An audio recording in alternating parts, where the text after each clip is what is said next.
So a couple weeks ago, one of my friends told me he was going out of town on vacation and asked if I would take care of his dog. Because he lives in another part of the city, this is going to be 7 days, by the way, I thought, yeah, this is going to be a good opportunity to ride my bike up to 4 times per day to his house, back 4 times. Dog needs to get let out a lot. And so I said yes. Now at the time, my main bike, my all-road bike, was under surgery, is in surgery because I was rebuilding the rear wheel. It's fixed now. So that kind of left me with my vintage road bike. And so this video is about what I learned during that 7 days, riding the bike every day, starting off really early in the morning, 7:15 in the morning.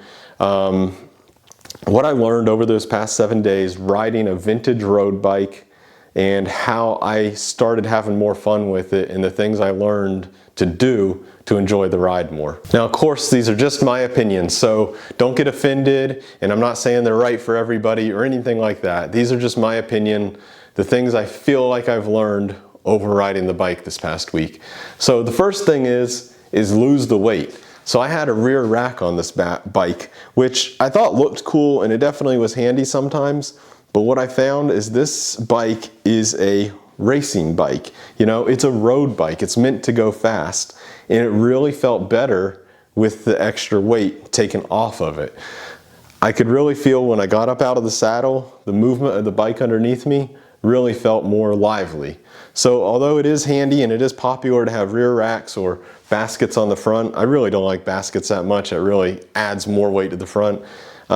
Anyway, as I was saying, even though that's really popular to do, in my opinion, these vintage bikes really do better without that extra weight. So number one, remove extra weight. Of course, any other weight would count too, but in my case, it was just the rear rack that I removed and really made the bike more fun to ride. And these are in no particular order, but the second one is clipless pedals. This bike has the flip-flop pedals. In the first day or two, I was just riding with my sneakers, these ugly things. But then one fine day, I just thought, you know what, I'm gonna put my clipless shoes on, my cycling shoes, which are not hard racing shoes. They're just normal, well, here's a picture of them. They lace up, they kind of walk like normal shoes, but they are clipless and they will attach to this pedal, which one side is flat and one side is clipless. I had forgotten how nice it is to ride clipless. When I clipped in with this bike, without the rear rack, the lesser weight, it really came alive. I would say even more important than the lesser weight by taking off the rear rack was having the clipless. It's just my personal opinion. I know some people love riding flats and this and that, but something about having clipless just makes you forget about your feet. You can accelerate, you can sprint, you just feel like, as corny as it is, you feel like you're part of the bike and you're not worrying about your feet and the position and moving them around. You can just go. It feels great. Really, to me, the clipless and the lesser weight made this bike feel totally different. Really fun to ride. The next one isn't really to do with any hardware on the bike, but it's ride the bike a lot. So I was riding it, you know, 2, sometimes 3 times every day. It's about 20 minutes to my friend's house, 20 minutes back. So it was kind of like for that week, whole week, 7 days, it was like driving my car to work. And one of the rides was at like 7:15 in the morning because I had to be back here for work. So riding the bike a lot makes the bike actually more fun. You get used to it. And the more you ride it, the more you feel comfortable with it. When I first got on it, this bike has 25mm tires and I'm used to riding 35, 40, 2-inch tires, stuff like that. So when I first got on it, riding on these 25mm tires, I actually felt not nervous, but I felt like I needed to be extra careful. Like I couldn't take corners too fast. Like I didn't want to wipe out, especially if I hit just a tiny bit of sand. But over the days of riding the bike more and more, I got more comfortable and confident with the bike. And after a few days or more, I was riding it pretty hard. You know, I was going into the corners. I was riding it just fine, and it was way more fun after I built more confidence. So what I'm saying is, if you only ride your vintage bike once every few months, it's not going to be as fun as if you ride it more often and you feel very comfortable with your vintage bike. Next one is have a bell.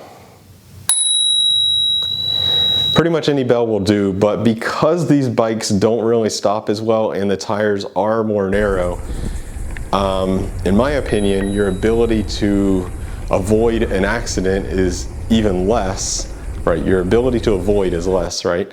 Than it is with like my all-road bike with 35 mil tires and stronger brakes. So although I have a bell on pretty much all my bikes that I ride around the city, I think having a bell on your vintage road bike is even more important, so that you can ring the bell when you're coming around blind corners, or just make everybody aware that you are where you are. And I think it just makes it a lot safer, especially on a vintage road bike. It's just a general message. I'm a big believer in, when you're out riding in public, to have a bell, but especially on an older bike that maybe can't quite stop as fast, maybe doesn't quite turn in quite as hard as a more modern bike. My fifth tip for having fun with your vintage road bike is don't be afraid to lock it up. So this is my opinion. Now this bike, I think, what did I pay? $120, I think, and I probably, who knows, have another 20 into it or 50 into it. Overall, it's well under $200. Now I don't want to lose $200 either, nobody does, but at least at that price range, you shouldn't be worried, in my opinion, about going to the grocery store and locking your bike up. At least I'm not. I don't want to lose it, but it's not like it's a $1,000 or $2,000 bike. And so changing my mindset to where I'm okay with riding the bike to the grocery store, or to the coffee shop, or wherever, and locking it up with a decent quality lock really makes it more fun. It's not that I just have to think about rides I'm going to do for fitness, or I'm going to do a loop or something, which is fun, but it's like I'm gonna go somewhere and get something. So a lot of times, in the case of my friend, I would go to his house, take care of his dog. If I had time in the morning, maybe I would go to the grocery store nearby and then come home, or if it was later in the afternoon, I'd check on his dog at his house, go to the grocery store, come home. Anyway, I always had my lock with me, and I'd lock the bike up. And that's great. So allows you to use, it kind of goes hand in hand with the other one.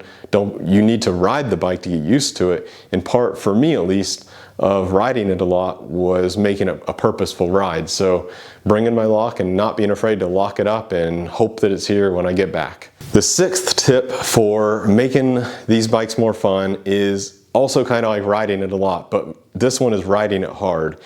At the beginning, when I was riding this bike daily, I kind of felt like I needed to be gentle with it. Not only because I didn't want to crash, but also somehow in my head, this is an old bike, this is a vintage bike. If I pedal it too hard, maybe the chain will come off, or maybe, I don't know, something will happen.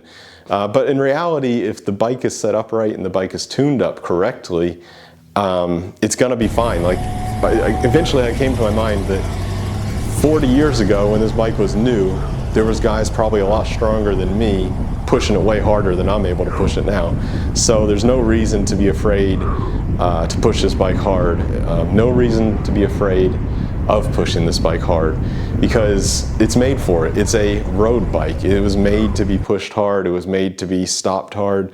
It was made to be turned, you know, as a road bike should be. You don't have to be gentle with it. Like, after I got used to it, I started pushing it hard. I'm not saying I would go crazy with it, because I'm just not into that kind of pain cave mentality, but yeah, I would push it hard. I would get down in the drops. I would do a little sprint up a hill or whatever, and it's fun. It really is fun. It's not that you just have to sit on it and ride it like a commuter. It is a road bike. It's an old road bike, but it is a road bike. So that was my 6 tips, kind of the 6 things I thought about as I was riding the bike over this past week. And I hope at least this was entertaining. Maybe it'll help you in some way. Anyway, thanks for watching, and have a great rest of your day.